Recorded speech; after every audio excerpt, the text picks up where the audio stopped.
வணக்கம். மற்றொரு மக்கள் சேவை நிகழ்ச்சியில் உங்கள் அனைவரையும் சந்திப்பதில் மிக்க மகிழ்ச்சி அடைகின்றோம். இன்றைய எமது மக்கள் சேவை நிகழ்ச்சியில் மிக முக்கியமான ஒரு விடயம் சம்பந்தமாக பேசுவதற்கு தான் இன்றைய மக்கள் சேவை நிகழ்ச்சியில் உங்களை நாங்கள் சந்தித்திருக்கின்றோம். அந்த வகையிலே இலங்கையை பொறுத்தவரையில் மாத்திரமல்ல, உலகத்தை பொறுத்தவரையில் மிக முக்கியமான பாரிய பிரச்சனையாக உருவெடுத்துக் கொண்டிருக்கக்கூடிய ஒரு பிரச்சனை சம்பந்தமாக தான் இன்றைய மக்கள் சேவை நிகழ்ச்சியில் நாங்கள் பேசுவதற்கு தயாராக இருக்கின்றோம். குறிப்பாக முன்பு ஒரு காலத்தில் கிட்டத்தட்ட ஒரு 10 ஆண்டுகளுக்கு முன்பாக ஒரு மனிதனுடைய நடமாட்டத்தை கவனிக்க வேண்டுமாக இருந்தால் நிச்சயமாக அவனை பின்தொடர்ந்து மாத்திரம் தான் கண்காணிக்கலாம். இல்லைன்னு சொன்னால் ஒருவருடைய வீட்டையோ இல்லைன்னு சொன்னால் அவர் இருக்கக்கூடிய இடங்களை நாங்கள் திருட வேண்டுமாக இருந்தால் அவருடைய வீட்டை உடைத்து சென்று தான் திருடுவார்கள். ஆனால் அப்படியான காலம் மாறி மறைவி இப்பொழுது இருந்த இடத்திலேயே இருந்து கொண்டு அனைத்து விதமான விடயங்களையும், குறிப்பாக ஒரு மனிதனுடைய A to Z வரைக்குமான விடயங்கள் முதற்கொண்டு அவருடைய வீட்டில் என்னென்ன பொருட்கள் இருக்கின்றது வரைக்கும், எத்தனை நபர்கள் என்னென்ன உடைகள் என்னென்ன சாப்பாடுகள் சாப்பிடுவார்கள் என்பது கூட தெரிந்து கொள்வதற்கான வசதி வாய்ப்பு ஒரு மனிதனுக்கு தற்காலத்தில் இந்த நெட்வொர்க்கிங் என்று சொல்லப்படக்கூடிய அந்த தொழில்நுட்பத்தின் மூலமாக அதிகரித்திருக்கின்றது. மிகப்பெரிய பாரிய வளர்ச்சி அடைந்திருக்கின்றது என்றே சொல்லலாம். எனவே இந்த வளர்ச்சி ஒரு புறம் நன்மையை தந்தாலும் கூட மறுபுறம் மிகப்பெரிய ஒரு பிரச்சனையை நாளாந்தம் ஒரு தனி மனித வாழ்க்கையை ஏற்படுத்தி கொண்டிருக்கு அப்படின்னு சொல்லலாம். நாங்களாம் ஆரம்பத்து கிட்டத்தட்ட ஒரு 10 ஆண்டுக்கு முன்பாக காலையில் நித்திரை விட்டு எழுந்த உடனேயே சில பேர் பார்த்திங்கன்னா சமய நம்பிக்கை உடையவர்கள் கைகளை தேய்த்து வைத்து, கடவுளே இந்த கைகள் தான் என்னுடைய வாழ்க்கைக்கு உன்னதமானது மேன்மையானது, எனவே இந்த கைகளை வணங்கக்கூடிய ஒரு தன்மை காணப்பட்டது. இல்லைன்னு சொன்னால் தனக்கு பிடித்த ஒரு நபர், ஒரு நடிகர், இல்லைன்னு சொன்னால் ஒரு கடவுள், இல்லைன்னு சொன்னால் அதையும் தாண்டி சில சமய பெரியார்கள், குறவர்கள் அப்படின்ற வகையில் அவருடைய புகைப்படங்களை பார்ப்பார்கள். இல்லைன்னு சொன்னால் பக்கத்தில் அம்மா அப்பா இருப்பாங்களா இருந்தால் தன்னுடைய குழந்தைகள் இருக்கு மகந்தா, அந்த குழந்தைகளுடைய முகத்தில் தான் முதலாவதாக விழிப்பார்கள் கிட்டத்தட்ட 10 ஆண்டுகளுக்கு முன்பாக.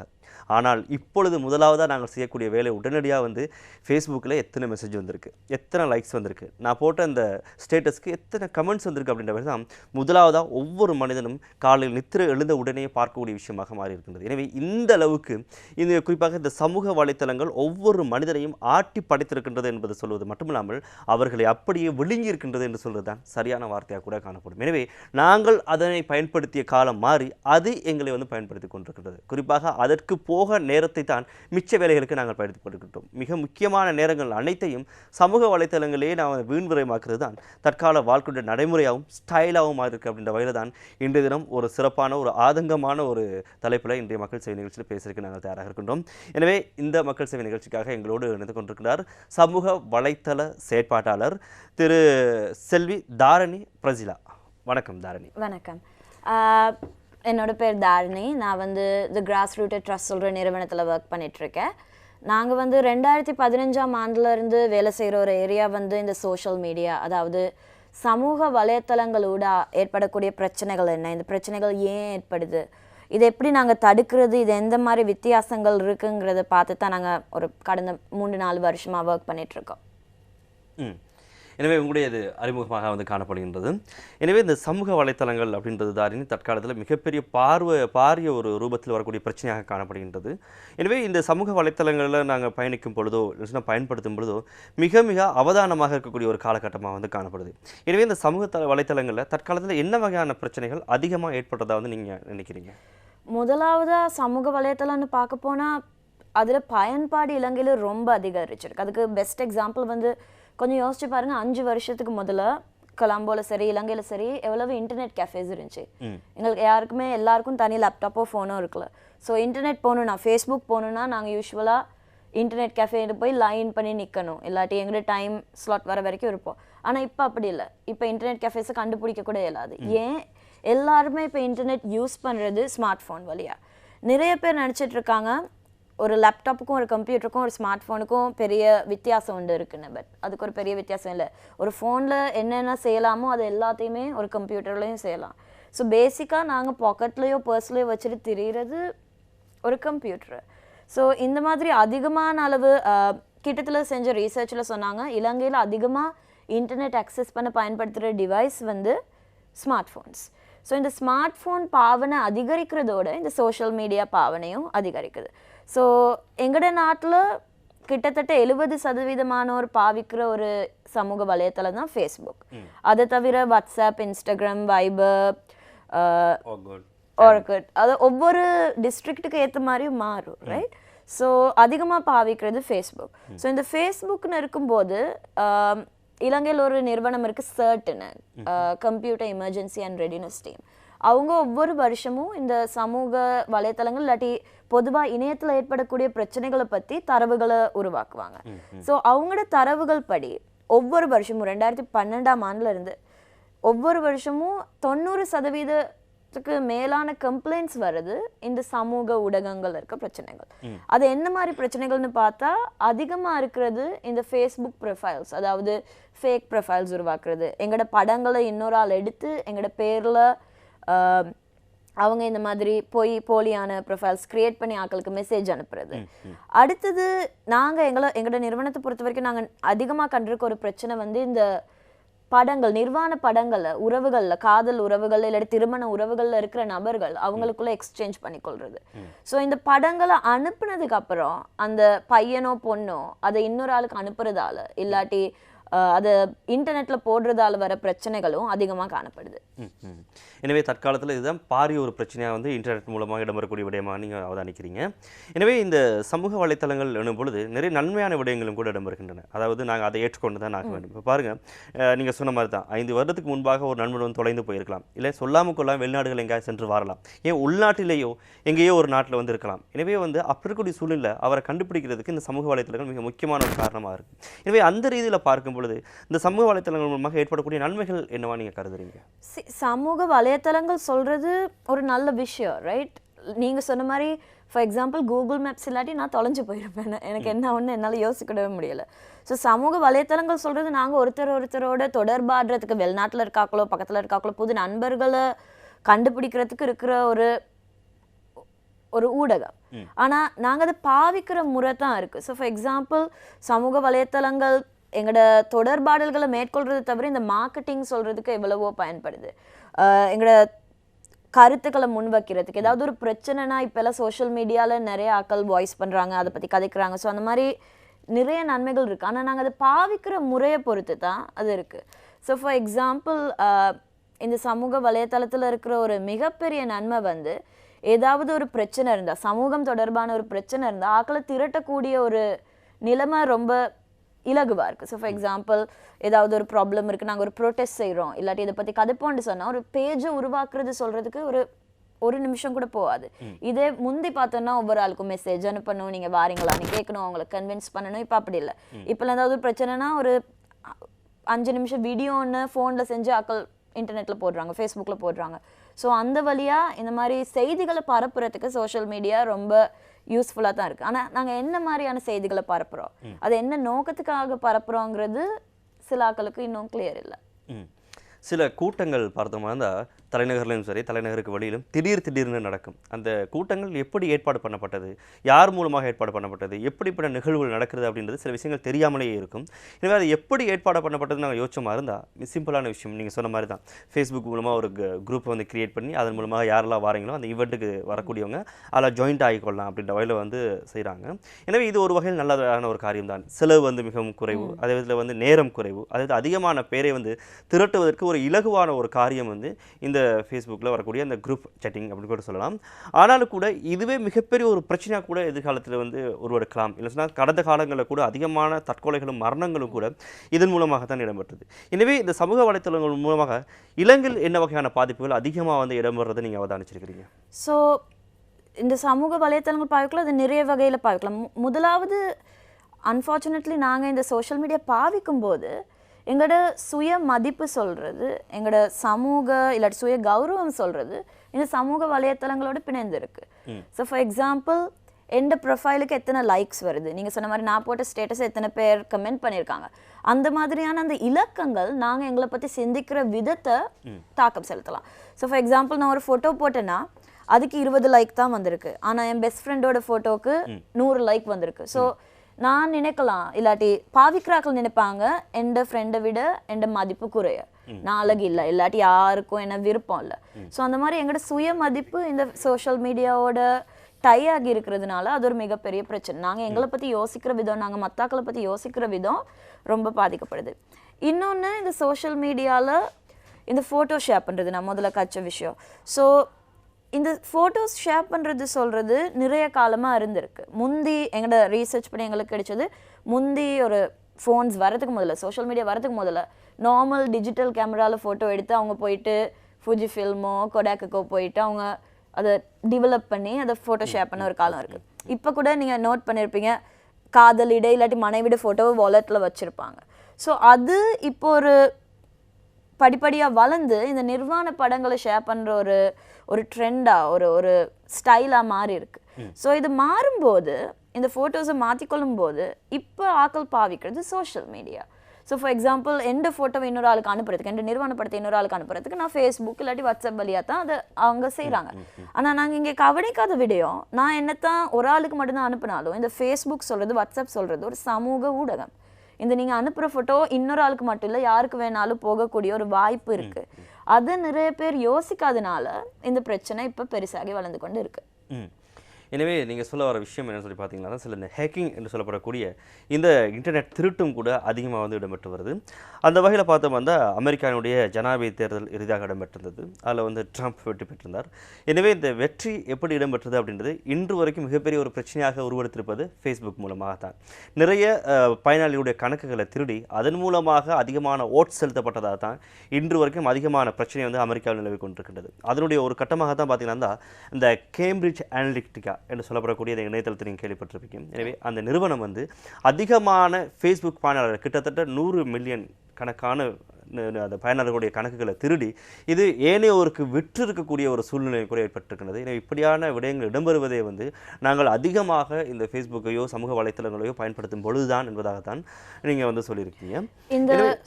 இந்த ஹேக்கிங் பற்றி கதைக்கும்போது இதில் 2 விஷயம் இருக்குது. முதலாவது வந்து நிறைய பேர் நினச்சிட்டு இருக்காங்க இந்த ஹேக்கிங் சொல்கிறது ரொம்ப கஷ்டமான விஷயம், இதை செய்கிற ஆக்கள் MITயில் படித்த ஜீனியஸ் அந்த மாதிரி. அப்படி இல்லை, இப்போல்லாம் சின்ன சின்ன சாஃப்ட்வேர்ஸ் இருக்குது இன்டர்நெட்டில், அதெல்லாம் டவுன்லோட் பண்ணி ஹேக் பண்ணுறது ரொம்ப சுலபமானது. யார் வேணாலும் அது இப்போ செய்யலாம்.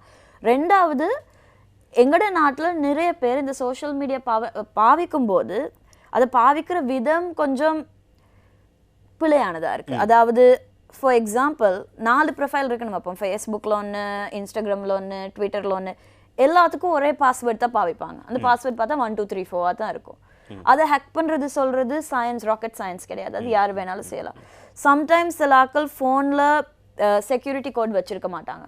ஸோ நீங்கள் உங்களோட ஃபோனை விட்டுட்டு போனீங்கன்னா இதில் நீங்கள் செக்யூரிட்டி கோட் இல்லாட்டி நான் உங்களோட சோஷியல் மீடியாவை ஈஸியாக கம்ப்யூட்டர் எதுவுமே இல்லாமல் ஹேக் பண்ணலாம். ஸோ நாங்கள் சோஷியல் மீடியா பாவிக்கும் போது அது சரியான முறையில் பாதுகாப்பான முறையில் பாவிக்கிறது ரொம்ப முக்கியம். ஸோ அதை ஹேக் பண்ணுறது இன்னொரு ஆள் பிழையாக இருந்தாலும் நாங்கள் அதை ஏற்படுத்துறதுக்கான வாய்ப்புகளை அவங்களுக்கு வழங்கக்கூடாது. இன்றைய மக்கள் சேவை நிகழ்ச்சியில் வந்து இந்த சோஷியல் மீடியா மூலமாக ஏற்படக்கூடிய பிரச்சனைகள் யாது என்பதாகத்தான் நாங்களும் பேசிக்கொண்டிருக்கின்றோம்.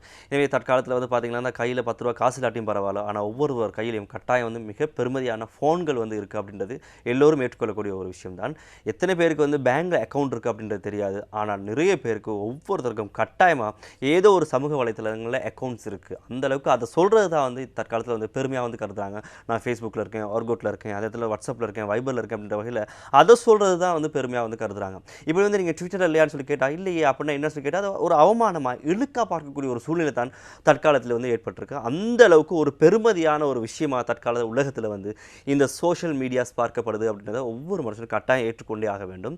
இப்போ ஒரு சமூகத்தில் ஏதாவது பிரச்சனை நடக்குமா இருந்தால் அந்த பிரச்சனையை வந்து வெளிக்கொண்டு வர்றதுக்கும் அதிலிருந்து மிகச்சிறந்த தீர்வை பெற்றுக்கொள்வதற்கும் இந்த ஃபேஸ்புக்குகளும் இந்த சமூக வலைத்தளங்களும் காரணமாக இருக்குது. அப்படியான நன்மைகளையும் கட்டாயம் நாங்கள் ஏற்றுக்கொண்டு தான் ஆக வேண்டும். அதே வேளையில் இப்போ நீங்கள் தாரணி சொல்கிற மாதிரி பல்வேறு சமூக பிரச்சனைகளுக்கும் அதேவேளை குடும்ப பிரச்சனைகளுக்கும் நிறைய பேருடைய வாழ்க்கை சீரழிகிறதுக்கும் இந்த சமூக வலைத்தளங்கள் தான் காரணமாக இருக்குது அப்படின்ற வேலை சொல்லியிருக்கீங்க. இப்போ பார்த்தீங்கன்னா தான் இந்த வாழை மரம் இருக்கு இல்லையா, வாழை மரத்தை நாங்கள் வெட்டி விட்டோம் இருந்தால் அதனுடைய ஆயுள் வந்து குறையாது. ஒரு 2-3 நாட்கள் கழித்து நாங்கள் பார்ப்போமாக இருந்தால் அது மீண்டும் வளர்ந்துருக்கும். அந்த மாதிரி தான் சமூக வலைத்தளங்கள் ஏதாவது ஒரு பிரச்சனை வருமா இருந்தால் ஒரு ஃபோனை வந்து பிடுங்கிடுமா இருந்தால் பறிப்போமா இருந்தால் அவங்களோ அந்த இடத்துலேயே அந்த பிரச்சனை முடிஞ்சிருச்சுன்னு அர்த்தம் இல்லை, அதுக்கு பிறகுதான் பிரச்சனையை ஆரம்பிக்குது என்பதாகத்தான் அர்த்தம். எனவே இந்த சமூக வலைத்தளங்களில் பாவிக்கும் பொழுது இந்த பெற்றோர்கள் என்ன வகையான அவதானத்தோடு பிள்ளைகள் மீது செலுத்தியிருக்கணுன்ற வகையில் நீங்கள் கருதுறீங்க?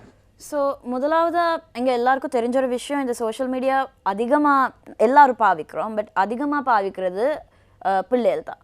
ஸோ இப்போல்லாம் நீங்கள் பார்த்தீங்கன்னா ரெஸ்டாரண்ட் ஒன்றுக்கு போனால் 3 வயசு பிள்ளை கூட டப்பை வச்சு ஏதாவது பண்ணிகிட்ருக்கோம். 4 வயசு பிள்ளைக்கு எப்படி யூடியூப்பில் போய் படம் பார்க்குறதுன்னு தெரியும். ஸோ எல்லா இளம் பாடசாலை போராக்கள் மட்டும் இல்லை, சின்ன பிள்ளைகள் கூட இப்போ சோஷியல் மீடியா பாவிக்கிறாங்க. ஸோ இப்படி அவங்க பாவிக்கும்போது அவங்களோட ஃபோனை பிடுங்குறதோ லேப்டாப்பை பிடுங்குறதோ இல்லாட்டி வைஃபை கட் பண்ணுறதோ இதுக்கான ஒரு சொல்யூஷன் இல்லை.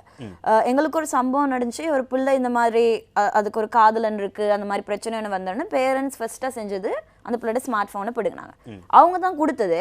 அதுக்கப்புறம் அவங்களே சொன்னாங்க இப்போ இது சரி வராதுன்னு பிடுங்கினோன்னா அந்த பிள்ளை அதோட வீட்டில் இருந்து 30,000 ரூபா திருடி இருக்கு இன்னொரு ஃபோன் எடுக்கிறதுக்கு. ஸோ நீங்கள் சொன்ன மாதிரி இந்த ஃபோனை பிடுங்குறதோ இந்த இன்டர்நெட்டை பாவிக்க வேண்டான்னு சொல்கிறதோ பிரச்சனை இல்லை. பேரண்ட்ஸான நாங்கள் ஃபஸ்ட்டாக யோசிக்க வேண்டியது ஏன் அந்த பிள்ளை அப்படி பண்ணிச்சு, ஏன் அந்த பிள்ளை ஃபோட்டோ அனுப்பிச்சு, இல்லாட்டி ஏன் அது ஒரு பிள்ளைய செஞ்சுதா இருந்தால் ஏன் அந்த பாய் ஹேக் பண்ணுது, ஏன் அந்த கேர்ள் யாரையோ ஹேக் பண்ணுதுன்னு நாங்கள் கதைக்கணும். எங்களுக்கு வர நிறைய பிரச்சனைகள் வந்து இந்த சோஷியல் மீடியாவில் ஒரு ஆள் பாதிக்கப்பட்டோன்னா அவங்க பாரிய விளைவுகள் அவங்க தற்கொலை செய்கிறதுக்கோ இல்லாட்டி அவங்கள ஓடி போகிறதுக்கோ அந்த மாதிரி நிறைய பிரச்சனைகள் இருக்குது. ஆனால் அதுக்கான முக்கிய காரணம் அந்த பிள்ளைக்கு பாதிக்கப்படுற அந்த பாடசாலை போகிற அந்த பிள்ளைக்கு அந்த பெற்றோர்கிட்ட போயிட்டு இதை பற்றி கதைக்கிறதுக்கான ஒரு சூழ்நிலை இல்லை. ஸோ ஃபார் எக்ஸாம்பிள் எனக்கு என்ன யாராவது ஹேக் பண்ணிட்டாங்கன்னு சொல்லுவேன், என் ஃபோட்டோஸை யாராவது பிள்ளையாக பாவிக்கிறாங்க இல்லாட்டி என் ஸ்டேட்டஸ் நான் போடுற மாதிரி யாராவது போடுறாங்க. எத்தனை பிள்ளைகளுக்கு எங்களோட நாட்டில் இருக்க எத்தனை பிள்ளைகளுக்கு போய் பேரண்ட் கிட்ட சொல்லலாம், அம்மா கிட்டேயோ அப்பா கிட்டேயோ சொல்லலாம் இப்படி எனக்கு நடந்திருக்கு எனக்கு உதவுங்க எனக்கு என்ன பண்ணுறதுன்னு தெரியலை. அந்த மாதிரி சொல்கிறதுக்கான சூழ்நிலை எங்களோட நாட்டில் இல்லை. ஏன் போய் கேட்டால் ஃபர்ஸ்ட்டாக பேரண்ட் சொல்கிறது நீ ஏன் ஃபேஸ்புக்கு போன, நீ ஏன் ஃபோன் பாவிக்கிற, உன்னை யார் கதைக்க சொன்னது, உன்னை யார் செய்ய சொன்னது. ஸோ இந்த மாதிரியான கேள்விகளை கேட்குறத விட என்ன ஆச்சு, இப்போ நாங்கள் என்ன பண்ணுறது, உனக்கு நான் எப்படி ஹெல்ப் பண்ணலாம், அடுத்த கட்டத்தில் நாங்கள் என்ன பண்ணுறது, அந்த மாதிரியான கேள்விகளை தான் கேட்கணும். பெற்றோர் பிள்ளைகளை பயமுறுத்தி வைக்கும்போது ஸ்பெஷலி இந்த சோஷியல் மீடியா பற்றி பெற்றோர் பிள்ளைகளை பயமுறுத்தி இது செய்யக்கூடாது இது தப்புன்னு சொல்லும்போது அது தான் செய்யணும்னு பிள்ளைகளுக்கு தோண்டும். நாங்களும் சின்ன வயசில் அப்படித்தானே இருந்தோம். ஏதாவது செய்ய வேணாம், ஏதாவது சாப்பிட வேணாம், யாரோடையாவது கதைக்க வேணாம்னு சொன்னால் அவங்களோட தான் அது செய்யணும்னு தான் தோணும். ஸோ பிள்ளைகளுக்கு எப்படி கதைக்கிறது, எப்படி ஒரு ஆதரவு கொடுக்கறது, ஒரு சப்போர்ட் சிஸ்டமாக இருக்கிறதுன்னு பெற்றோர் கொஞ்சம் யோசிச்சு பார்க்கணும். எனவே வந்து பிள்ளைகளோடு வந்து நல்ல நட்புறவு பாராட்டி வந்தால் அந்த பிள்ளைகள் என்ன ஒரு பிரச்சனை நடந்தாலும் அதனை வெளிப்படையாக பெற்றோர்களோடு பேசிக்கொள்ளும் என்பதாக வந்து சொல்லியிருக்கீங்க. எனவே இந்த சில வீடுகளை பொறுத்த வரைக்கும் தற்காலத்தில் அதிகமாக அவதானிக்கக்கூடிய விஷயம் என்ன சொல்லி பார்த்தீங்கன்னா, கிட்டத்தட்ட ஒரு 10 ஆண்டுகளுக்கு முன்பாக எல்லோரும் ஒரு நேர உணவையாவது எல்லோரும் ஒன்றாக இருந்தால் வந்து சாப்பிடுவோம். ஆனால் இப்போ வீட்டுக்குள்ளேயே இருந்தாலும் கூட பிள்ளைகளை ஃபோன் பண்ணியோ ஒரு மெசேஜை போட்டோ தான் வர சொல்கிறாங்க சாப்பிடுவாங்க அப்படின்ற வகையில் வந்து சரியா அந்த வீட்டுக்குள்ளேயே வந்து ஒரு குரூப் மெசேஜை வந்து கிரியேட் பண்ணி வச்சுக்கொண்டு 10 மணிக்கெல்லாம் சாப்பிட செட் ஆகும். அப்படியே வீட்டுக்குள்ளேயே இப்படியான சூழ்நிலை தான் இருக்குது. எனவே இப்படியான ஒரு காலகட்டத்தை வந்து அவங்க மருங்கடிக்க செய்யணுமா இருந்தால் அதை வந்து இல்லாமாக்க செய்யணுமாக இருந்தால் என்ன வகையான வேலை திட்டங்களை மேற்கொள்ள வேண்டும்? ஸோ முதலாவது அது ரொம்ப ஒரு சேட் நியூஸ் ரைட். லைக் எனக்கு கூட என் வீட்டில் யாருக்காவது கதைக்குன்னா மெசேஜ் தான் பண்ணுறது வெளியே வாங்க இல்லாட்டி ஏதாவது செய்யணும்னு. ஸோ முதலாவது நான் முதல்ல சொன்ன மாதிரி இது சோஷியல் மீடியா பாவிக்க வேணான்னு திடீர்னு ஒரு ரூல் போட்டு அந்த பிரச்சனை சால்வ் ஆகாது. நாங்கள் செய்ய வேண்டிய ஒரு முக்கியமான விஷயம், ஸ்பெஷலாக பேரண்ட்ஸ் பெற்றோர் செய்ய வேண்டிய ஒரு முக்கியமான விஷயம் முன்மாதிரியாக இருக்கணும். ஸோ ஃபார் எக்ஸாம்பிள் நீங்கள் உங்களோட பிள்ளைக்கு சொன்னீங்கன்னா சாப்பிட்ற நேரம் ஃபோன் பாவிக்க வேணாண்டு நீங்கள் சாப்பிட்ற நேரம் ஃபோன் பாவிச்சா அது சரியான விஷயம் கிடையாது. ஸோ பிள்ளைகள் பாவிக்காமல் ஸோ எல்லாரும் இருந்து மேசையிலேருந்து சாப்பிட்றாங்க, பிள்ளைகள் ஃபோன் யூஸ் பண்ணுறதில்ல, ஆனால் பேரண்ட்ஸ் இன்னும் ஃபோனில் தான் இருக்கிறாங்க. ஸோ அது ஒரு பிரச்சனை. ஸோ நீங்கள் செய்யக்கூடிய ஒரு விஷயம் உங்களோட வீட்டில் எந்த நாளும் ஒரு நோ ஃபோன் ஜோனுன்னு உருவாக்குங்க. அதாவது இந்த நேரத்தில் சொல்லுவோமே மாலை 6 மணிலேருந்து இரவு 9 மணி வரைக்கும் யாரும் ஃபோன் பாவிக்கிறது இல்லை அப்படின்னு ஒரு ரூல் போட்டிங்கன்னா பிள்ளைகளுக்கு மட்டும் போடாமல் உங்களுக்கும் சேர்த்து போடுங்க. ஸோ நீங்கள் அதை ஃபாலோ பண்ணுறதை பார்த்தா பிள்ளைகளும் என்கரேஜ் ஆவாங்க, ஓகே அம்மா அப்பா இப்படி செய்கிறாங்க அது நல்ல விஷயம்தான், ஸோ நானும் அதை கண்டிப்பாக செய்வேன். ஸோ என்ன விதிமுறைகள் நீங்கள் போடுற விதிமுறைகள் உங்களை குடும்பத்துக்கு உங்களோட கலாச்சாரத்துக்கு ஏற்றதாக இருக்கலாம், ஆனால் அந்த போடுற விதிமுறைகளை பிள்ளைகளுக்கு மட்டும் போடாமல் நாங்களும் சேர்த்து ஃபாலோ பண்ணணும், நாங்களும் சேர்த்து அதை பின்பற்றணும்னா பிள்ளைகள் அதை பாவிக்கிறதுக்கான வாய்ப்புகள் அதிகம். நீங்கள் சொல்கிறது வாஸ்தவமான ஒரு கருத்து தான். ஒரு சகோதரி அண்மையில் சந்தித்திருந்தார். அவர் சொன்ன விஷயம் என்ன சொல்லி பார்த்தீங்கன்னா, அவருடைய அம்மாவுக்கு ஒரு 60 வயது கடந்திருக்கும். இப்போ வந்து வீட்டில் வந்து ஓய்வாக காணப்படுறாங்க, தங்கி தான் வாழ்கிறாங்க இந்த பிள்ளைகள் மீது. இப்படி இருக்கக்கூடிய சூழ்நிலை அந்த அம்மாவுக்கு ஒரு ஃபேஸ்புக் அக்கௌண்ட் இருக்குது. இதில் வந்து அவங்களோட நட்பு ஓட்டம் பார்த்தீங்கன்னா சிறுவர்கள் முதல் பெரியவர்கள் வரைக்கும் இல்லை சார் அவங்களோட வயதை ஒத்தவர்கள் எல்லாமே இருக்கிறாங்க.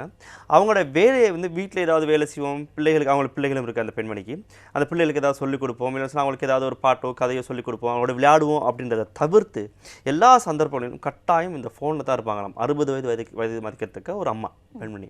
அதுலேயுமே என்ன செய்வாங்க பார்த்தீங்களா, இந்த ஃபோனையே பார்த்து கொண்டு இருப்பாங்களா, அவங்களுக்கு அது அப்படியே இது அது அப்படியே அதாவது ஆகிட்டான், ஃபோனாகவே மாறிட்டாங்க அவங்க.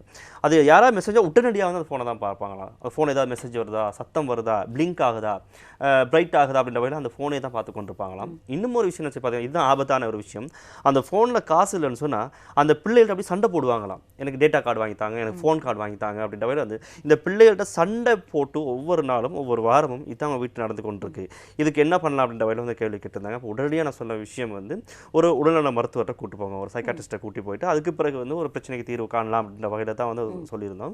ஆனால் அதுக்கு பிறகு என்ன நடந்துச்சு தெரியல, அவங்களை சந்திக்கவும் கிடைக்கல.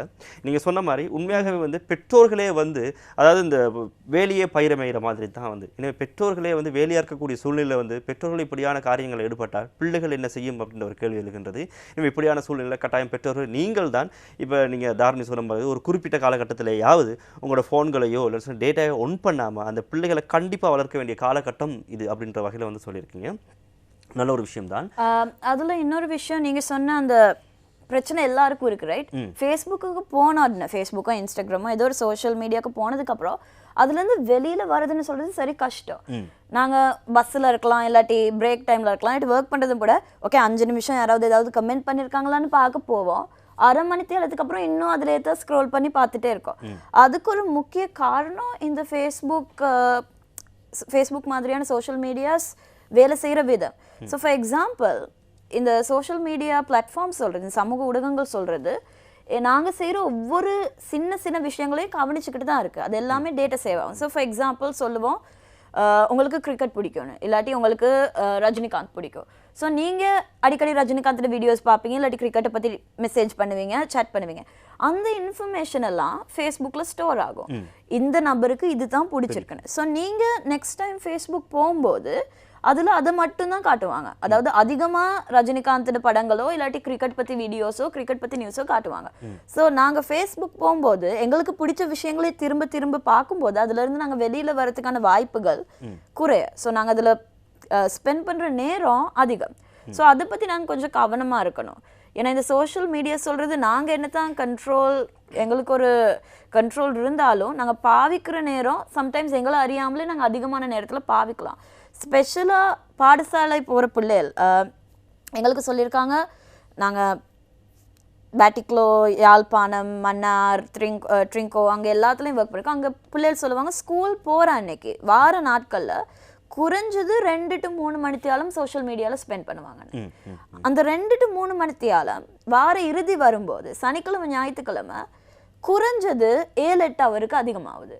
எங்களுக்கு ஒரு பையன் சொன்ன நினைக்கிற 10ஆம் தரத்தில் படிச்சுட்டு இருந்தது, ஒரு நாளைக்கு சாட்டர்டே இல்லாட்டி சண்டே ஒரு நாளைக்கு 14 ஹவர் சோஷியல் மீடியாவில் இருப்பேன். கேம் விளையாடுறதோ படம் பார்க்குறதோ 14 ஹவர் சொல்றது ஒரு நாளோட பாதிக்கு மேலே. ஸோ அதை பற்றி நாங்கள் கொஞ்சம் யோசிச்சு பார்க்கணும். எவ்வளவு டைம் ஸ்பெண்ட் பண்ணுறோம், அந்த டைம் ஸ்பெண்ட் பண்ணுறதால எவ்வளவு டைம் வேஸ்ட் ஆகுது, அதை நாங்கள் வேற எந்த மாதிரி வகையாக பாவிக்கலாங்கிறதையும் யோசிக்கணும். எனவே இன்றைய மக்கள் சேவை நிகழ்ச்சி நாங்கள் பேசிக்கொண்டிருக்கிறோம். சமூக வலைத்தள செயற்பாட்டாளர் தாரணி பிரசிலா. தாரணி, நாங்கள் இடைவெளிக்கு முன்பாக வந்து வீடுகளில் ஏற்படக்கூடிய பிரச்சனை சம்பந்தம் வந்து பேசியிருந்தோம். இது வீடுகளில் மாத்திரம் அனைத்து இடங்களிலும் இந்த சமூக வலைத்தளங்களால் அதிகமான பிரச்சனை ஏற்படுகின்றன.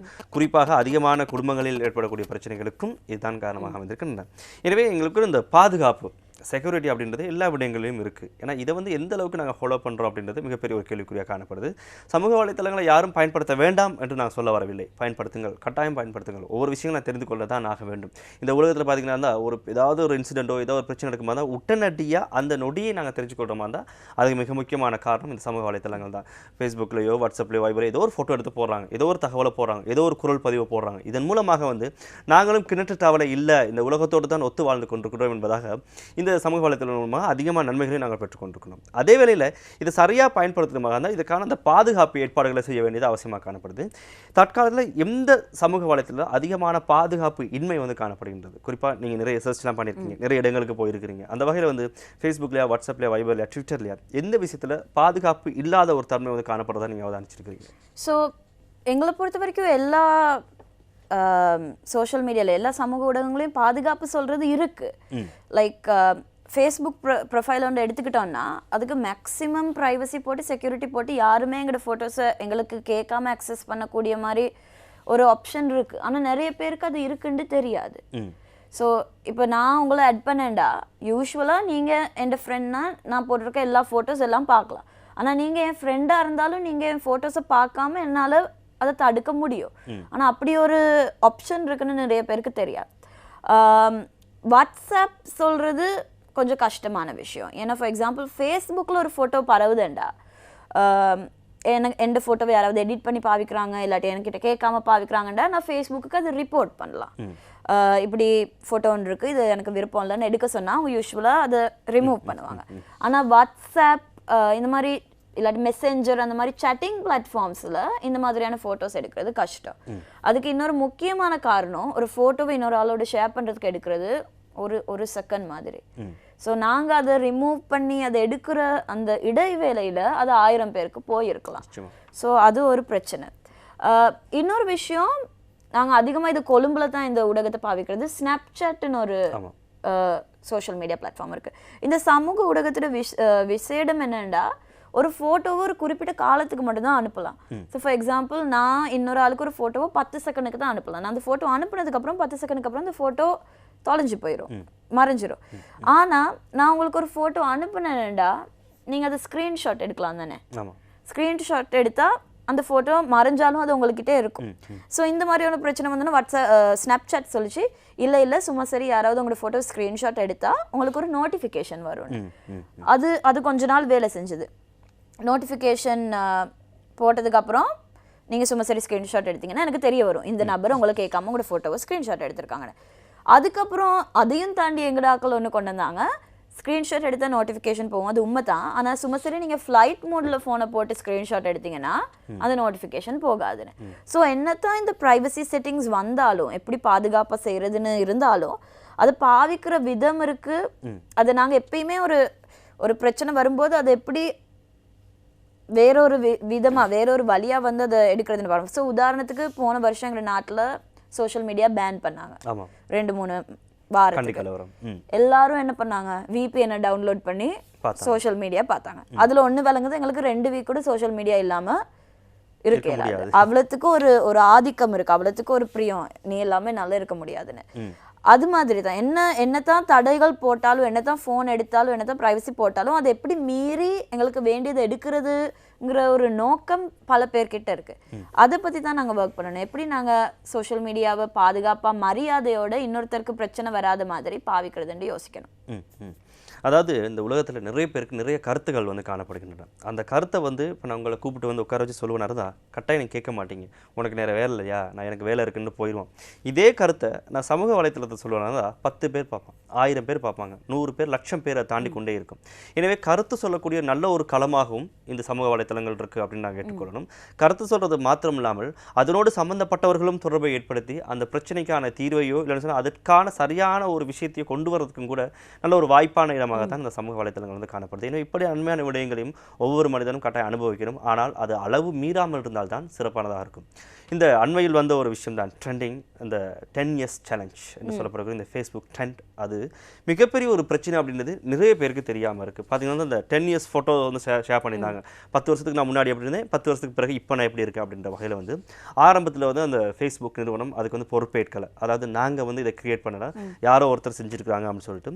ஆனால் அதை ரிசர்ச் பண்ணி பார்த்ததுக்கு பிறகு தான் தெரிய வந்தது, மிகப்பெரிய ஒரு திட்டத்தை வந்து ஃபேஸ்புக்கும் அதேவேளை கூகுள் நிறுவனம் சேர்ந்து இணைந்து செய்து கொண்டிருக்கின்றது.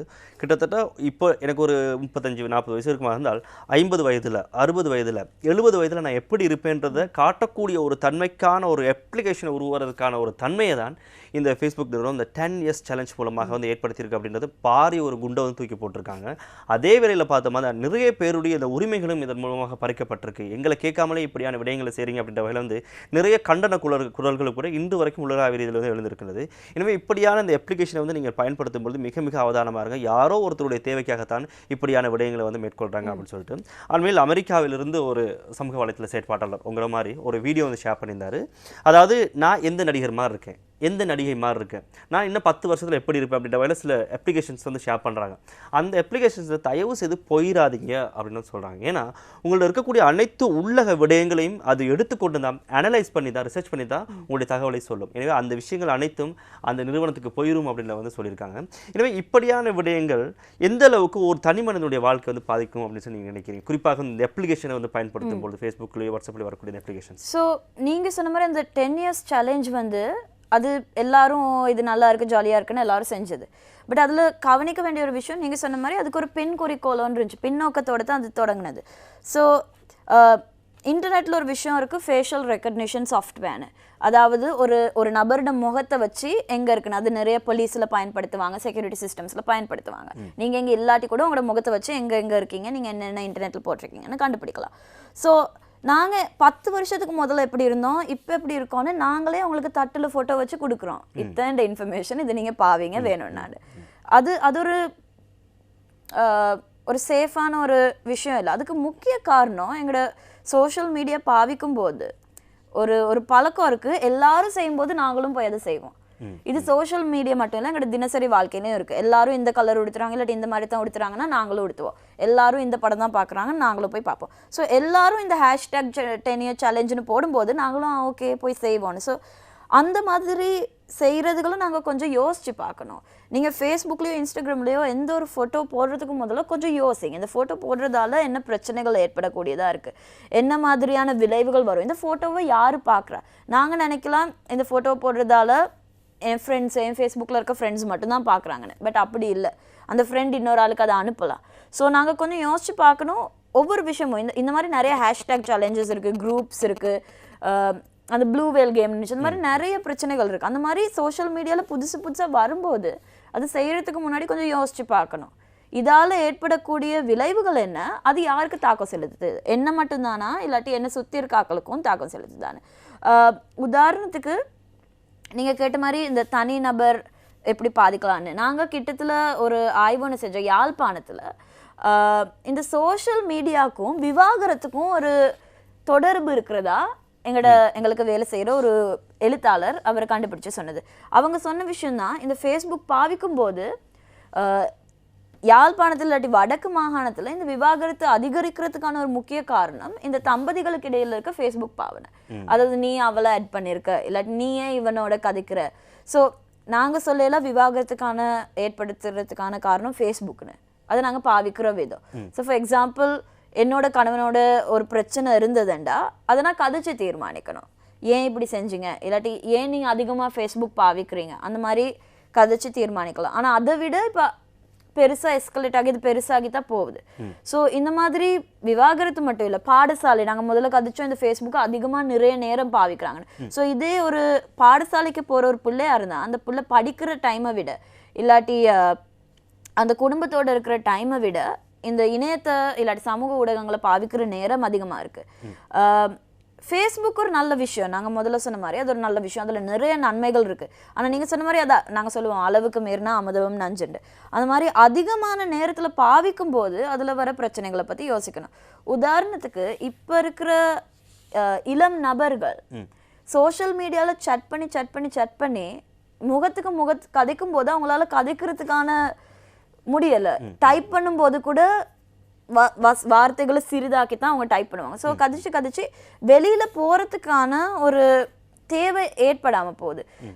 யூஸ்வலாக சனிக்கிழமை ஞாயிற்றுக்கிழமை வீட்டில் இருக்கும்போது இப்போ சோஷியல் மீடியா எல்லாமே இன்டர்நெட்னு பார்த்துக்கோன்னா எங்களுக்கு ஆன்லைன் ஷாப்பிங் செய்யலாம், சாப்பாட்டில் இருந்து மருந்து வரைக்கும் பேங்கிங் வரைக்கும் எல்லாமே இன்டர்நெட்டில் செய்யலாம். ஸோ நாங்கள் இந்த வீட்டுக்கு வெளியே போகிறது சொல்கிறது ஒரு தேவையில்லாத ஒரு விஷயமா ஆயிட்டு, வேணும்னா போ இல்லாட்டி வீட்டில் இரு, ஏன்னா எல்லாமே இன்டர்நெட்டில் செய்யலாம். ஸோ அந்த மாதிரி இருக்கும்போது சின்னாக்கள் மட்டும் இல்லை பெரியாக்களும் அந்த வீட்டுக்குள்ளே இருக்கிற ஒரு நிலைமை வந்துட்டு. ஸோ ஃபார் எக்ஸாம்பிள் நீங்கள் ஒரு ரெஸ்டாரண்ட்டுக்கு போனீங்கன்னா இது சரியான ஒரு கவலைக்குரிய விடயம், குடும்பம் சுற்றி வர மேசையில் உட்காந்துருக்கோம், ஆனால் எல்லாரும் ஃபோனில். பிள்ளை அழ தொடங்கினா பிள்ளைக்கும் ஒரு ஃபோனை கொடுக்குறது, இந்த இதை வச்சு விளையாடு. இல்லாட்டி காரில் இல்லாட்டி பஸ்ஸில் போகும்போது யாருமே கொஞ்சம் வெளியே பார்க்குறாங்க, இல்லை ஜன்னலுக்கு வெளியே யாரும் பார்க்குறது இல்லை, ஏன் எல்லாரும் ஃபோன்லேயே தான் இருக்கிறது. ஸோ நாங்கள் இந்த மாதிரி இந்த சோஷியல் மீடியா இல்லாட்டி இணையத்துக்கு இவ்வளவு கனெக்ட் ஆகும்போது எங்களை சுற்றி இருக்கிற விஷயங்களை எங்களை சுற்றி இருக்கிற நபர்களை மறக்கிற ஒரு நிலைமை உருவாகுது. அது எங்களோட உறவுகளையும் நாங்கள் எங்களோட உறவுகளை எப்படி பேணுறோம் சொல்றதையும் ரொம்ப பாதிக்கலாம். சரி, எனவே இன்றைய மக்கள் சேவை நிகழ்ச்சியில் உலகத்திலேயே பாரி ஒரு பிரச்சனையாக உருவெடுத்திருக்கக்கூடிய இந்த சமூக வலைத்தள செயற்பாடுகள் குறித்து தான் நாங்கள் பேசிக்கொண்டிருக்கின்றோம். எனவே இடைவேளைக்கு முன்பாக தாரணி நான் கேட்டிருந்தேன் இந்த எவ்வாறு எங்களை நாங்கள் தற்காத்துக் கொள்ளலாம். எனவே பாதுகாப்பு அப்படின்றது ஒவ்வொரு மனிதனுக்கும் அவசியமானது. அது உடல் பாதுகாப்பு மாத்திரமில்லை, ஒரு ஃபோட்டோவை போட்டாலும் கூட அதை பாதுகாக்க வேண்டிய தேவை இருக்கின்றது. இப்போ நீங்கள் சொல்ல வாரீங்க இந்த சமூக வலைத்தளங்களை பயன்படுத்த வேண்டாம் என்றால் அப்படி பயன்படுத்தினால் என்ன வகையான பாதுகாப்போடு பயன்படுத்தலாம்? முதலாவதாக நாங்கள் கவனிக்க வேண்டியது இந்த சமூக வலைத்தளம் ஒவ்வொரு ஆளும் ஒவ்வொரு விதமான சமூக வலைத்தளத்தை பாவிக்கிறோம். ஸோ முதலாவது நீங்கள் பாவிக்கும் முதல்ல அந்த சமூக வலைத்தளத்தில் இருக்கிற ப்ரைவசி செட்டிங்ஸ், உங்களை பாதுகாக்கக்கூடிய செட்டிங்ஸ் என்னென்னு கொஞ்சம் போய் வாசிச்சு பாருங்கள். இது உங்களுக்கு வாசிக்க விருப்பம் இல்லாட்டி யூடியூபுக்கு போனால் அதில் வீடியோஸ் இருக்குது எப்படி ப்ரைவசி செட்டிங்ஸ் போடுறதுன்னு. ஸோ அதை செய்கிறது ரொம்ப ஃபார் எக்ஸாம்பிள் நாங்கள் இப்போ எங்களோட சமூகத்தில் ஒரு விஷயம் இருக்குது, என்ன சொன்னாலும் எனக்கு தெரியாதுன்னு சொல்லுவோம், ஐயோ எனக்கு யாரும் சொல்லலைன்னு. ஆனால் நாங்கள் இணையமயமான ஒரு உலகத்தில் இருக்கும்போது கூகுளில் 2 செகண்டில் என்ன வேணாலும் கண்டுபிடிக்கலாம் தெரிஞ்சுக்கலாம் சொல்கிற ஒரு உலகத்தில் இருக்கும்போது எனக்கு தெரியாது சொல்கிறது நாங்கள் இப்போ ஒரு எக்ஸ்கியூஸாக பாவிக்க முடியாது. ஸோ உங்களுக்கு எப்படி சோஷியல் மீடியாவில் சேஃபாக இருக்கிறதுன்னு தெரியாதுண்டா போய் கொஞ்சம் தேடி பாருங்கள். ஃபேஸ்புக்கில் இருக்கும்போது ஒரு ஃபோட்டோ போட்டால் நான் எப்படி அதை ப்ரைவேட் ஆக்குறது, யாராவது உங்களுக்கு பிரச்சனை கொடுத்தா எப்படி அந்த ஆளை பிளாக் பண்ணுறது, அன்ஃப்ரெண்ட் பண்ணுறது, அது எல்லாமே இருக்குது. அதை தவிர உங்களுக்கு யாராவது பிரச்சனை கொடுத்தாங்கண்டா, யாராவது தேவையில்லாமல் உங்களோட ஃபோட்டோஸ் எடிட் பண்ணாங்கண்டா, இல்லாட்டி உங்களுக்கு மெசேஜஸ் அனுப்புனாங்கண்டா, தேவையில்லாத விஷயங்களை ஈடுபட்டாங்கண்டா, நீங்கள் முதல்ல செய்ய வேண்டியது அந்தந்த சட்டையோ இல்லாட்டி அவங்க அனுப்புகிற மெசேஜஸையோ ஸ்க்ரீன்ஷாட் எடுக்கணும். ஏன்னா நீங்கள் நினச்சிங்கண்டா நான் இதை போலீஸுக்கு போய் கம்ப்ளைண்ட் பண்ணணும் இல்லாட்டி இதுக்கு நான் சட்ட நடவடிக்கை எடுக்கணும்னு நினச்சிங்கன்னா அவங்க முதலாவதாக கேட்குறது ஆதாரம், என்ன எவிடன்ஸ் இருக்குது. ஏன்னா சோஷியல் மீடியா சொல்கிறது ஒரு பொதுவான இடம், என்ன வேணாலும் நடக்கலாம். ஸோ உங்களுக்கு யாராவது ஏதாவது பிரச்சனை கொடுத்தாங்கண்டா அதை தயவு செஞ்சு ஸ்க்ரீன்ஷாட் எடுத்து வச்சுக்கோங்க. ஏன்னா நீங்கள் அது சட்ட நடவடிக்கை எடுக்க போனீங்கண்டா அது உங்களுக்கு ரொம்ப யூஸ்ஃபுல்லாக இருக்கும். அடுத்தது நாங்கள் நினைக்கிறோம் இந்த மாதிரியான ஒரு பிரச்சனை வரும்போது இது போலீஸுக்கு மட்டும்தான் போகலான்னு. உங்களுக்கு விருப்பம் இல்லாட்டி போகிறதுக்கு நிறைய அரச நிறுவனங்கள் இருக்குது. முதலாவது நீங்கள் போகக்கூடிய ஒரு இடம் சிஐடி சைபர் கிரைம்ஸ் பிரான்ச். அவங்க இந்த மாதிரியான இணையத்தின் ஊடாகான பிரச்சனைகள், சமூக ஊடகங்கள் மட்டும் இல்லை, ஹேக்கிங் சரி இல்லாட்டி இந்த இமெயில்ஸ் கூட ஹேக் பண்ணுறது, அந்த மாதிரி நிறைய பிரச்சனைகளை அவங்க ஹேண்டில் பண்ணுவாங்க. ஸோ கொலம்போ சைபர் கிரைம்ஸ் டிவிஷனுக்கு போனீங்கன்னா அவங்க உதவுவாங்க. அது எங்கே இருக்குது நிறுவனம்? அது கொழும்புல தான் இருக்குது. பட் எங்களோட வெப்சைட் பேர் பக்கமூனோ, அதில் அவங்களோட தொலைபேசி இலக்கங்கள், இமெயில் அட்ரஸ் எல்லாம் இருக்குது. ஸோ அதில் போய் பார்க்கலாம். இணையத்தில் போய் நீங்கள் கூகுள் பண்ணால் கூட இதை கண்டுபிடிக்கலாம். ஸோ சிஐடிக்கு போகலாம். அது தவிர பாதிக்கப்பட்ட நபர்கள் ஸோ நீங்கள் பக்கமூனாக்கு போனீங்கன்னா எங்களுக்கு போகலாமா அந்த பைல்வோம்னு இருக்குது. அதில் பைல்வோம் கேட்டகரிக்கு போனீங்கன்னா வன்முறை தடுப்புண்டு ஒரு டாபிக் இருக்குது. அந்த வன்முறை தடுப்பு கண்டு நீங்கள் கீழே போனீங்கன்னா ஸோ இந்த வெப்சைட் 3 லாங்குவேஜஸ்லையும் இருக்குது. ஸோ நீங்கள் பாவிக்கலாம் அதை. அது நாங்கள் கீழே போனோம்டா சரி இணையத்தினூடான பிரச்சனைகள் கொஞ்சம் மேலே போங்க. இணையத்தினூடான பிரச்சனைகள், இணையத்தினூடான சுரண்டல் மற்றும் வன்முறை பற்றி இருக்கு. அதில் ஒரு கேட்டகரிக்கு என் பிள்ளை பாதிக்கப்பட்டால் என்ன செய்வதுன்னு. ஸோ இதில் இருக்கு என்ன மாதிரியான சோஷியல் மீடியா இருக்கு, என்ன மாதிரியான டிவைசஸ் இருக்கு, இதை நாங்கள் எப்படி சேஃபாக பாவிக்கிறது அதெல்லாம் இருக்கு. ஸோ நீங்கள் என் பிள்ளை பாதிக்கப்பட்டால் என்ன செய்வது அந்த டாபிக்கு போனீங்கண்டா பிள்ளை மட்டும் இல்லை, நீங்களோ இல்லாட்டி உங்களோட சகோதரர்களோ பாதிக்கப்பட்டா என்ன செய்வது என்று நீங்கள் அதில் போட்டிருக்கு. நம்பர்ஸ் இருக்குது, இமெயில் அட்ரஸஸ் இருக்குது. ஸோ தயவு செஞ்சு உங்களுக்கு ஒரு பிரச்சனைண்டா, சமூக ஊடகத்தில் ஒரு பிரச்சனைண்டா, அதை பற்றி ஒரு கம்ப்ளைண்ட் செய்கிறதுக்கோ அதை பற்றி யாருக்கிட்டையாவது போய் கதைக்கிறதுக்கோ பயப்பட வேண்டாம். ஏன்னா நாங்கள் அதை கதைக்கலாட்டி அந்த ஆள் போய் இன்னொரு ஆளை பாதிப்புக்கு செலுத்தலாம். அதில் முக்கியமான ஒரு விஷயம், நாங்கள் யூஸ்வலாக எங்களுக்கு ஒரு பிரச்சனை வர வரைக்கும் பார்த்து கொண்டு இருப்போம். எந்த தங்கச்சியோ எந்த அக்காவோ இல்லாட்டி எந்த அம்மாவோ எந்த தம்பியோ அவங்க பாதிக்கிற வரைக்கும் நாங்கள் பார்த்து கொண்டு இருப்போம். ஆனால் அப்படி இல்லாமல் இன்னொரு ஆளுக்கு ஒரு பிரச்சனைனா இப்படி நம்பர்ஸ் இருக்குது, இப்படி இமெயில்ஸ் இருக்குது, நீங்கள் போய் ஒரு கம்ப்ளைண்ட் பண்ணுங்கன்னு நாங்கள் மற்றாக்களுக்கு ஆதரவு வழங்குறது ரொம்ப முக்கியம். எங்களோட நாட்டில் ஒரு கலாச்சாரம் இருக்குது, யாருக்காவது இந்த மாதிரி ஒரு பிரச்சனை வந்துச்சுண்டா அந்த ஆளுக்கு டக்குன்னு நாங்கள் கூற சொல்லுவோம், ஏன் நீ ஃபேஸ்புக் போன இல்லாட்டி நாங்கள் எங்களோட நாட்டில் இருக்க ஒரு முக்கிய பிரச்சனை இந்த டிரான்ஸ்போர்ட்ல போக்குவரத்தில் பெண்களுக்கு சரியான மாதிரி தொந்தரவு இருக்கு. அப்படி போகும்போது நான் கூட பஸ்ஸில் போகும்போது ஏதாவது நடந்தா ஃபர்ஸ்ட் அந்த கண்டக்டர் சொல்றது காரில் போங்களேன், 3 வீலர் போங்களேன், ஏன் அப்போ க்ரௌடாக இருக்க நேரம் பஸ்ஸில் வரீங்க. அதிலே சொல்யூஷன் அது எங்களுக்கு காசு இல்லாட்டி நாங்கள் பஸ்ஸில் தான் போனோம். ஸோ அப்படி இருக்கும்போது இந்த மாதிரியாக உங்களுக்கு யாராவது வந்தாங்கண்டா சமூக வலைத்தளத்தில் ஒரு பிரச்சனை வந்துட்டு, தயவு செஞ்சு ஏன் ஃபேஸ்புக்கில் இருக்கிற ஒன்னால தான் இந்த பிரச்சனை வந்துச்சு, நீ ஏன் ஃபோட்டோ போட்டேன்னு அந்த மாதிரியான ஒரு அப்ரோச் எடுக்காமல் இந்த மாதிரியான ரீசோர்ஸஸ் இருக்குது, இந்த மாதிரி ஆட்கள்கிட்ட போய் கதைச்சேன்டா உனக்கு ஹெல்ப் பண்ணுவாங்க. நீங்கள் முதல்ல சொன்ன மாதிரி உளநலத்தில் எப்படி நாங்கள் கவுன்சிலிங் இருக்குது, அந்த மாதிரி நிறைய ஆப்ஷன்ஸ் இருக்குது. அதுகளை பற்றி கதைச்சா இந்த பிரச்சனைக்கு ஒரு நீண்ட கால தீர்வு ஒன்று கொண்டு வரலாம்னு நாங்கள் நினைக்கிறேன். எனவே வந்து நீங்களும் உங்களுக்கு ஏதாவது இப்படியான பிரச்சனைகள் ஏற்படுமாக இருந்தால் சமூக வலைத்தளங்களை பொறுத்த வரைக்கும் இப்போ தாரணி இருக்கக்கூடிய அந்த bakamuna.lk என்ற அந்த இணையதளத்துக்கு சென்று உங்களுக்கான அனைத்து பிரச்சனைகளுக்கான தீர்வையும் வந்து பெற்றுக்கொள்ளலாம் என்பதாக வந்து சொல்லியிருக்காங்க. எனவே அதில் இருக்கக்கூடிய ஒவ்வொரு கேட்டகரியும் ஒவ்வொரு பகுதியும் கூட உங்களுக்கான பிரச்சனைகளுக்கான தீர்வு தருவது மட்டும் இல்லாமல் அதிலிருந்து எவ்வாறான விடயங்களையும் வந்து நீங்கள் பெற்றுக்கொள்ளலாம் என்பதை வந்து சொல்லியிருக்காங்க. எனவே அது காட்டப்பட்ட அந்த தொலைபேசி இலக்கங்களுக்கு நீங்கள் அழைப்பினை ஏற்படுத்துவதன் மூலமாக நாங்கள் அந்த இலக்கத்தை ஒரு ஞாபகப்படுத்தி உங்களுக்கு தெரியக்கூடியதாக இருக்கும். 0114818585. அதாவது மீண்டும் ஒருவரின் அறைய தெரியும் சரியான சொல்லி பார்த்துக்கொள்ளுங்க. 0114818585 என்ற இலக்கங்களுக்கு நீங்கள் அழைப்பினை ஏற்படுத்துவதன் மூலமாக உங்களுக்கு இந்த சமூக வலைத்தளங்களில் எவ்வாறான பிரச்சனைகள் ஏற்பட்டாலும் கூட அந்த பிரச்சனைகளான தீர்வு வந்து பெற்றுக்கொள்வதற்கான சிறந்த ஒரு இடமாக வந்து இந்த சமூக வலைத்தளமும் அதே நேரத்தில் வந்து இந்த இலக்கமும் உங்களுக்கு தயாராக இருக்குது அப்படின்னு ஞாபகப்படுத்திக் கொள்கின்றோம். எனவே இன்றைய கட்டத்தில் இறுதி கட்டத்தில் பேசிக்கொண்டிருக்கின்றோம். எனவே இந்த சமூக வலைத்தளங்களை வந்து நாங்கள் பயன்படுத்தும் பொழுது அதிகமான அவதானத்தோடு காணப்படணும். அதில் இந்த ப்ரைவசி செட்டிங்ஸ் இருக்குன்னு கூட நீங்கள் சொல்லியிருந்தீங்க. சில பேர் பார்த்தீங்கன்னா தன்னுடைய நட்பு வட்டத்திற்காக கூட இல்லை சொன்னால் மற்றவங்களுடைய அக்கௌண்ட்ஸ் வாங்கி கூட பாவிக்கக்கூடிய சூழ்நிலை வந்து ஏற்படும். உண்ட அக்கௌண்ட்டை தான் நான் பாவிக்கிறேன், எனக்கு பிரச்சனையாக இருக்குது அப்படின்ற மாதிரி. இது எந்த அளவுக்கான பிரச்சனையை வந்து பாரிய தாக்கத்தை வந்து ஏற்படுத்தும்? நாங்கள் இதில் முக்கியமாக கவனிக்க வேண்டிய ஒரு விஷயம் வந்து அந்த நம்பிக்கை சொல்கிற வார்த்தை. நாங்கள் யாருக்குமே எங்களோட ப்ரொஃபைலை கொடுக்க மாட்டோமே, நம்புகிற ஒரு ஆளுக்கு தான் கொடுப்போம். ஸோ பசங்க பொண்ணுங்க மத்தியில் ஒரு பழக்கம் இருக்கு, ஃப்ரெண்ட்ஸுக்கு கொடுக்குறது. ஸ்பெஷலாக அந்த ஃப்ரெண்டுக்கு சோஷியல் மீடியா ப்ரொஃபைல் ஒன்று இல்லாட்டி பாஸ்வேர்டு கொடுக்குறது. இந்த உங்கள் வீட்டில் விடுறாங்க இல்லை, ஸோ என் ப்ரொஃபைலை பாவிக்கலாம். இல்லாட்டி இது அதிகமாக ரிலேஷன்ஷிப்ஸ்லேயும் இருக்குது. காதலி ஒரு ப்ரொஃபைலை பாவிக்கிறது, இல்லாட்டி காதலண்ட ப்ரொஃபைலே காதலி பாவிக்கிறது. இது ஒரு நல்ல விஷயம் தான். 2 பேரும் ஷேர் பண்ணுறது, பகிர்றது, சொல்கிறது நல்ல விஷயம். ஆனால் ஒரு ஆள் நம்பி எங்களுக்கு அந்த ஆள் ப்ரொஃபைலை கொடுக்கும்போது நாங்கள் என்ன பண்ணுறோம், அந்த ப்ரொஃபைலை நாங்கள் அதில் இருக்கிற இன்ஃபர்மேஷனை நாங்கள் எப்படி பாவிக்கிறோங்கிறது ரொம்ப முக்கியம். ஸோ அது கொடுக்குற ஆள் மேலே தப்பில்லை, கொடுக்காம இருக்கலாம், அது அவங்களோட தனிப்பட்ட டிசிஷன். பட் அதை வாங்குற ஆள் பாவிக்கிற ஆள் எப்படி பாவிக்கிறதுங்கிறது ரொம்ப முக்கியம். ஸோ உதாரணத்துக்கு எங்களுக்கு கிட்டத்தில் ஒரு சம்பவம் நடந்தது. ஒரு பெண் பிள்ளை அவட சோஷியல் மீடியா ப்ரொஃபைலை அவட காதலனோட ஷேர் பண்ணா. நல்ல விஷயம், பகிர்றது, 2 பேரும் ஒரு ப்ரொஃபைல் ஷேர் பண்ணுங்க.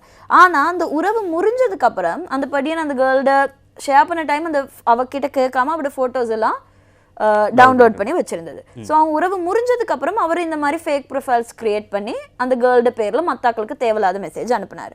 ஸோ இந்த மாதிரி ஒரு சம்பவம் இருக்கலாம். நாங்கள் ஃபர்ஸ்ட் அந்த கேர்ளுக்கு சொல்றது, ஏன் நீ அந்த பாய்க்கு உன் பாஸ்வேர்ட் கொடுத்த, சேஃபாக இருக்கலையே, அது ஒரு பிரச்சனை தான்.